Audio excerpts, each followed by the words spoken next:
How's everyone? How you going? Good, good. Thanks for joining. Thanks for coming in. Paul, you there? Oh, Paul's waiting. I've got to. So people that I'm a bit new to the Zoom. I've only done it a couple of times. My sister Tanya. Hi. Serge, if you give me control to host the meeting, I can just kind of keep an eye on. I'll just change a setting for you. Yeah, thanks. Oh, beautiful. Paul's there, but he's on mute. Yes. All right. Hello. Here he is. Oh, there he is.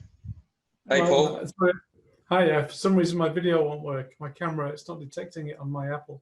What are you doing now? I'm just going to say, I've invited George's with Icon Films. They do Mysteries of the Deep, right? So I got talking to George a while back after I saw they did an MH370 special. And I don't know if some of you are aware, but Dr. Kadri did some more work on the acoustics that they said they picked up some underwater sounds, and he came to a conclusion that it's in the Northwest Indian Ocean somewhere, right? So I'm finding all these people that are kind of saying, well, the things they're working at is over there.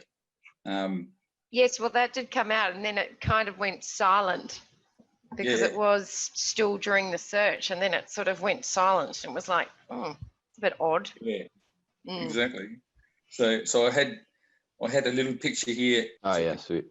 So this was one of yours, George's, where you said, you know, the rings over here, the seventh arc's here, but the work that Dr. Kadri did will sort of pointed that way. Well, you know, the stuff I've done is pointing up here, just in the Maldives. So I was talking to George a while back. So I said, you look, you know, have a listen in, look at this new calculation. So did you guys have a chance? You had just a quick look, Dan, and some of that? Yeah, yes. No, I did. Sorry if I'm a bit loud. I'm just getting used to this mic. There's a bit to go here, so don't. I did. You know, from you know, I'm an accountant, but I'm not an engineer. So it was very in depth, which is great. It looks fantastic. But I did read the executive summary, and I think it was 5.3. Yeah. Yeah. No, it all made sense to me, and so yeah. Look, let's keep trying. Yeah. So Paul sort of having a look at it, as a sort of he and I were talking a lot this afternoon, and he was going through the calculations with me and had a few questions, so we kind of nutted them out. It's Serge, it's fantastic work. It's very in depth. Yeah. And I think it was what 66 pages or something. Yeah. No, that's good. That's good, because that's, you know, you're obviously gone very in depth, and that's what we need. We need someone to listen to us. And but keep explaining. Sorry, I've got lots to add.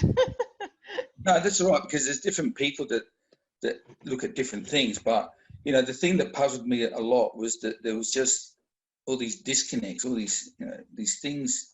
People keep wanting to look there, but there's nothing there. There's nothing on the Australian shoreline. There's no. You know, this should have been a massive acoustic event happening right near the edge of Perth, and it wasn't. What they found was a detection near the Maldives that has something connecting to the at least the angle is right. The timing's a bit out, but. Well, that was it. You know, I lived over there, and apparently it flew straight past us. But look, history is showing that it's not there. You know, that's all I can say. I've lived 3 searches.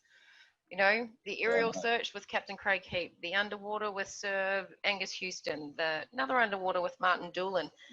They're wrong. It's not there. So there's definitely another explanation to it.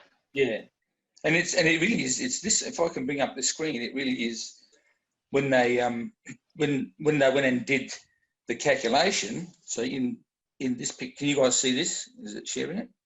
So hit share screen again. Pick your new screen and share. Oh, okay. I'm the technical support tonight, everyone. Thanks, Tanya. She's into marketing too, so just not very organised for an engineer. No, you stick to the calculations. You don't need to know this technical stuff. You stick to the other stuff. Okay. Sounds good. So on this slide, all I showed is how the confusion came about, and this is what we're looking at. If you read the report, if you zoom in here, right, what I've got here is I took a page. This thing here is a page out of what Inmarsat called the raw satellite data. right? I've got a piece. I'll show you one in a minute. But basically, what it is, the ground station sat there logging all these messages. Every time it sent something to the plane, it logged it. Every time it got something back, it logged it. So each one of these rows is a message, and it's all in time order. So what Inmarsat did is in the log, they've got little annotations that says, okay, 1641 takes off. 1941, here's one here, first handshake.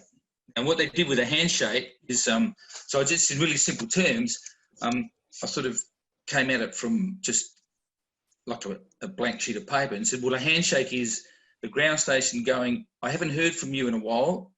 What, are you still there? So it sends a request message out, goes up to the satellite, like this in this picture. It goes, sends a request message there to the satellite, to the plane. It says, yeah, that's for me. Yep, I'm here, and it sends the response back. So that's the handshake, right? Request response. If we stood with a stopwatch, right, at the ground station, and when it sent a request, you go start, and then you're waiting for the response message to come back, and you go stop. What you got on the stopwatch is the whole round trip time that it took that whole message to go to the plane and back, right? So the start and stop times, you just got to go into the file and you find those handshakes, and the start and stop times are in this timestamp column, this green column. So I'll bring up, this one might be blurred, but I'll bring up a new one. So there's handshake 1, right? The first one.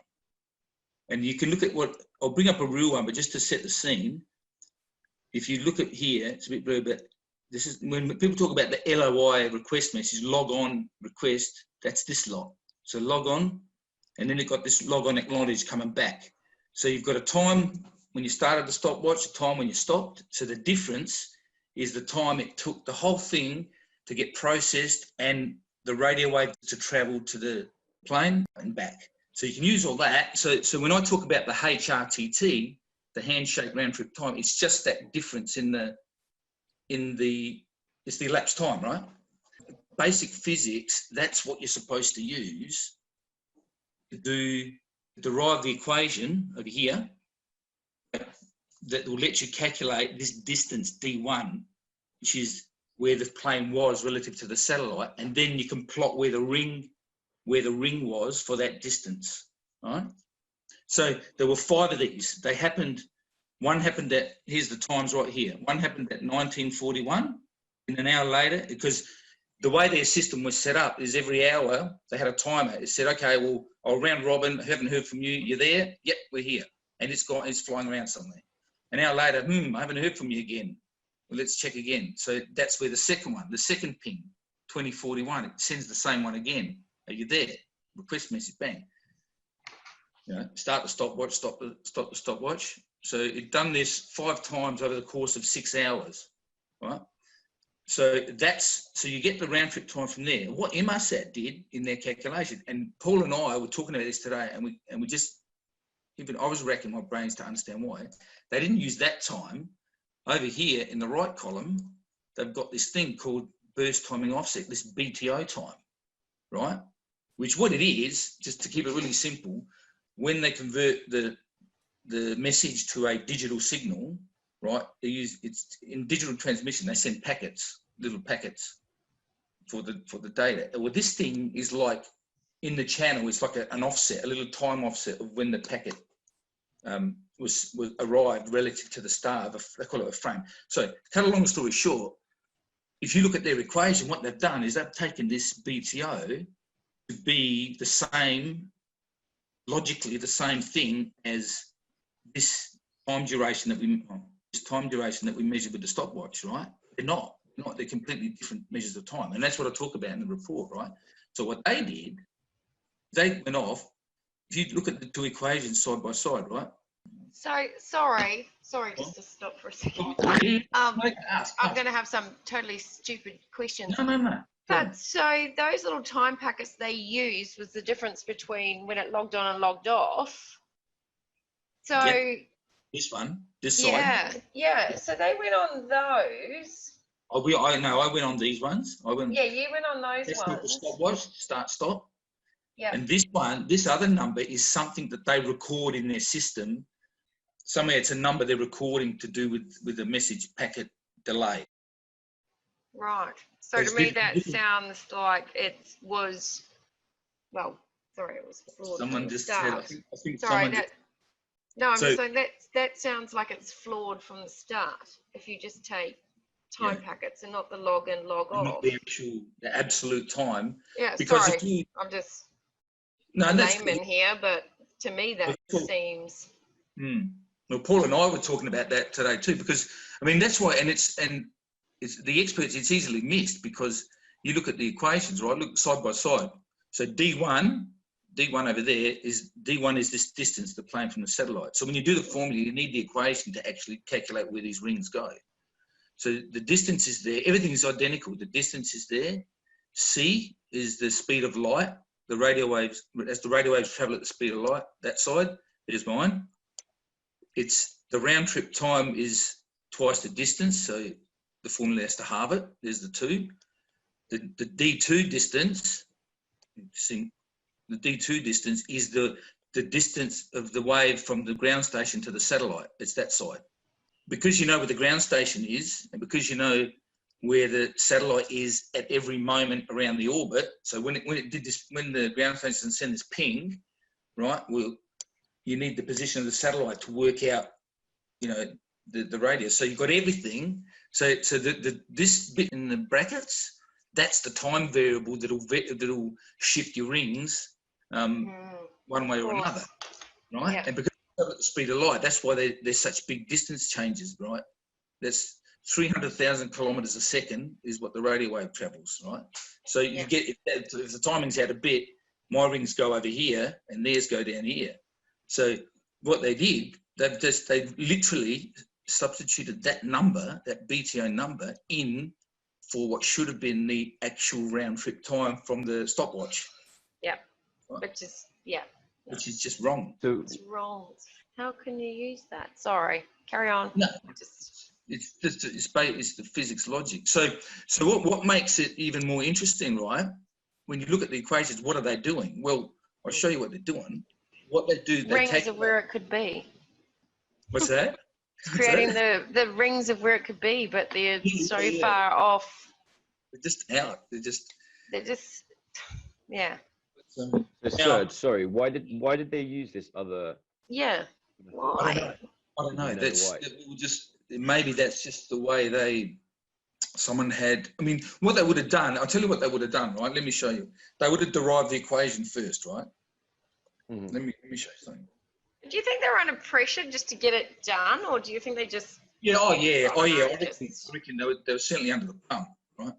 We have engineers work with us, and sometimes we do things in a hurry, and you might slip something. Yeah, I know, but maybe they should have taken time to sort of sit back and go, oh, let's think about this before we start just running on an equation that was. I'll show you how they did it, right?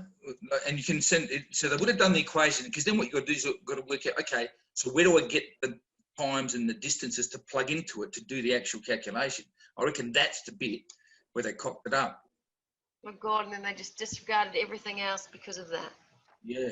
So I think it could be one of those things that when you've made a decision and then you apply things without having to think about that initial decision, you don't go back and check if that assumption was right.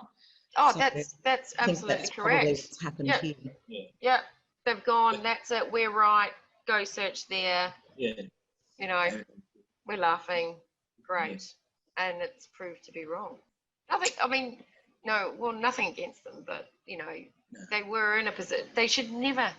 Sorry, I don't know. They're under a lot of pressure. I reckon they're under a lot of pressure. They're under to knock something out quickly. Oh, of course, absolutely. There's no question whatsoever. And all of them involved, HSB, you know, the Malaysian government, the whole lot would have been in Australia's defence. They were led by the Malaysians because it was their search, it was their investigation, not their search. But still, you would have thought someone would have seen some sort of light and gone, oh, hold on. Bing. Yeah, because that's what I was going to say. The reason they would have, and they said, yeah, we've validated it against other data. Well, they have, right? But what they're using also in the other data is this BTO number. So they're going to get what they're expecting to see, you know, that it's going to look right, which is another, you know, weird ass part of the problem. But here's, you know, the handshake I showed you before, the request and the response. It looks better in this diagram when you butterfly it. So, Right. Yeah. like, you know how I showed you the stopwatch here. So it's gone. Are you there? So I'm going to send you a log on request. It goes start and logs it to the file. And it goes all the way up to the satellite, to the plane. It gets it, and then it sends the response back, all the way back, receives it, bang, stop the stopwatch, right? That whole duration of time that it took for all that to happen is that HRTT time. Just subtract the two, start and stop, right? And that accounts for all the time it took for the radio waves to go, plus any processing delay. So what that little bias RT, what that little bias RT does, you see these little grey boxes I've got in here. So a little radio wave goes, that's just like a bent pipe. That just relays it back down, like that. And there's a slight delay while it says, okay, I've got this message. What do I do with it? I've got to wait. Now send the reply, bang. So there's little delays along the way, right, while it's processing the messages. So when you do the calculation to get the exact distance, you've got to take them out. Otherwise, you know, you've got to characterize that and take it out. So you can do that. There's a way to do that. I did that. And then, so that's why when you go to the equation, what you see, I think I've got it here, is that's what that little minus bias RT value is here. See? Okay.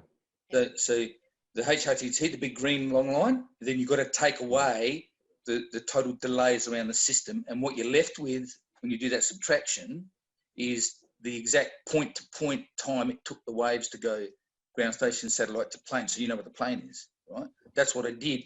And that's where all the pings turn up, right? And then you're wondering, well, how come all these Maldivians were jumping up and down saying, we saw your plane, a big white plane, red, blue stripe. Well, freaking me, the 7th arc's here about under an hour away from the Maldives, right? But by using the BTO, all these lines don't appear here, so we think the plane's gone over there. So, and that's what. Yeah, so this page. So as you read a bit deeper into the report, there's a whole section that compares the BTO to the HRTT.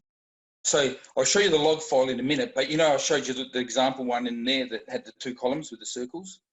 So I went through those log files and I pulled out all those handshake pairs that they got. Side to side, yeah. And I put it in here. So let's have a look, right? Look at the numbers, right? So if you think about the satellite is anchored to the west of India, right? And the Perth ground station's in Perth, and the plane starts off at KL, right? So the radio waves have to go all the way from Perth to a little bit past the tip of India west and all the way back to Kuala Lumpur, right? That's the distance they've got to travel, that just to put it in perspective. So a handshake on the tarmac, fortunately there were two. There were 2 that happened before it took off. So on the tarmac, the round trip time of the handshake took 2 seconds. But that's include that 1.49 seconds of delay. They all have the 1.49 seconds, but that's fine. You take it, the formula takes it out.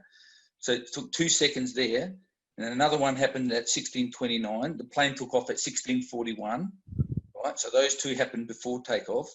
This one happened 2 minutes after takeoff, so it makes sense. It's all still near Kalia.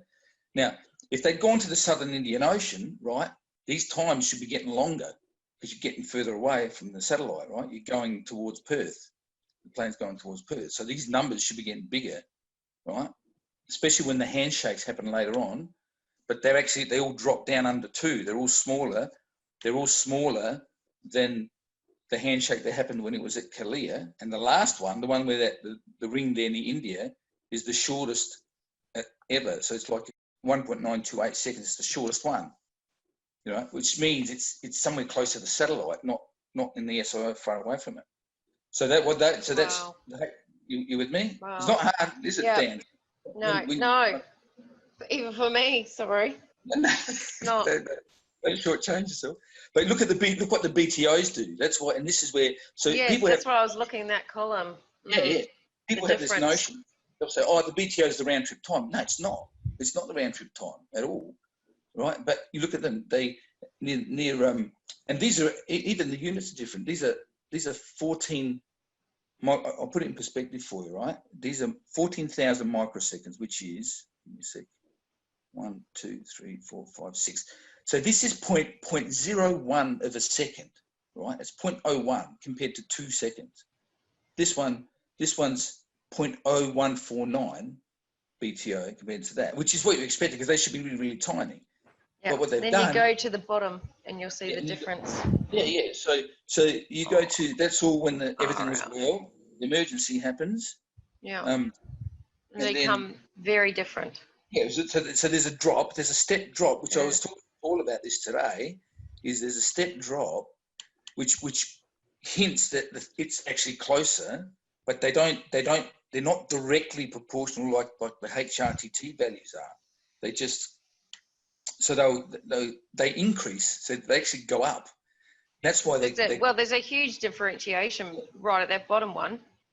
Yeah, and you look from here to here, from the first handshake to the last one, they're increasing. So when people are telling people, oh, the BTO is a round trip time, and they're looking at this column, it's slowly increased. Oh, yeah, well, the plane must be getting further away. Well, it would have if that was the round trip time, but it's not. That's not. This side's the round trip time. With me? Sort of? Mm-hmm. Holy excuse my language. No. I'm sorry. Sorry, everybody. Okay. No, that's all right. That's cool. It's over. I couldn't. Neither one. This is why can't give this up yet, because I'm thinking this is, and you know. Oh my gosh. But when you see where all the rings are, right? This is sort of when you think a bit. There's a section here. When you get to this section, you look at all these changes in direction, right? It's gone there, then they've turned around. Incidentally, at this point, the sunrise line isn't there yet. They're still in the dark, so they've probably turned around to come back east because the sun's coming. And this outer ping this way looks like a bit of a holding pattern, something to me. So let me just make this a bit bigger. That one reveals new information. It says that they've changed direction at least 3 times somewhere during that period, right? Because they have to be on those rings one after each other at the time. The other thing, just on that, you remember the sailor there, Catherine T. So she's coming on a boat. So you can test my results. You can test them against some of these other independent things, right?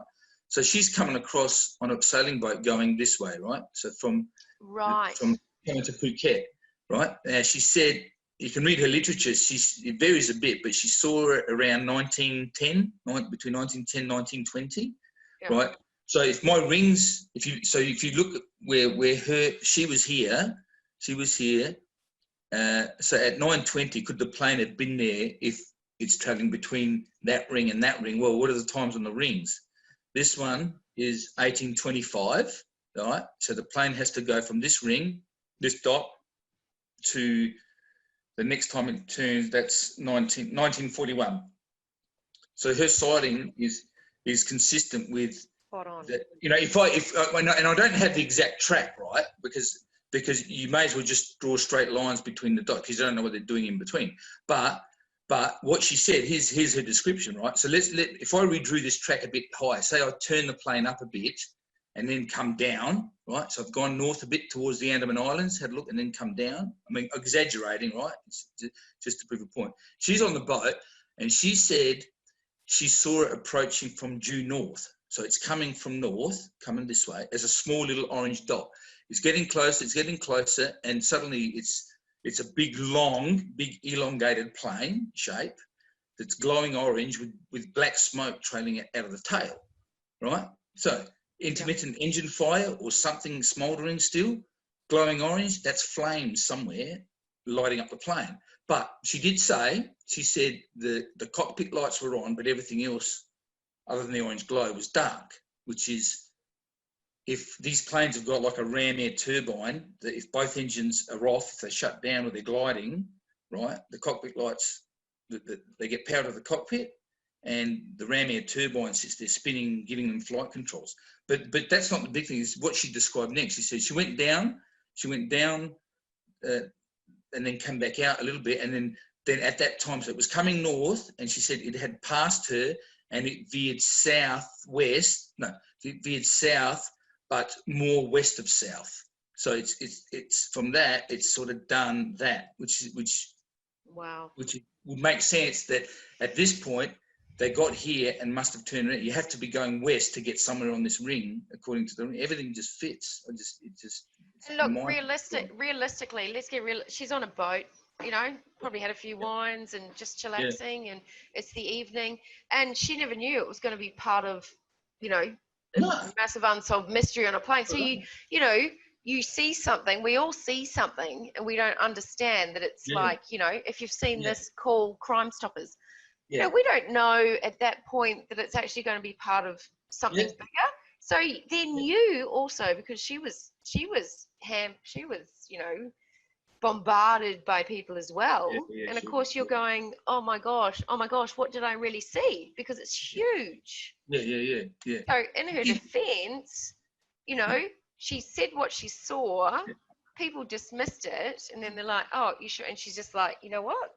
Yeah. Okay, you can all just go away now, because we would all be the same. It's just human nature that you don't expect what you see on while you're cruising a boat that was going to be such a big thing. Right. That's right. And she said, I got in touch with her, so she's a friend on Facebook.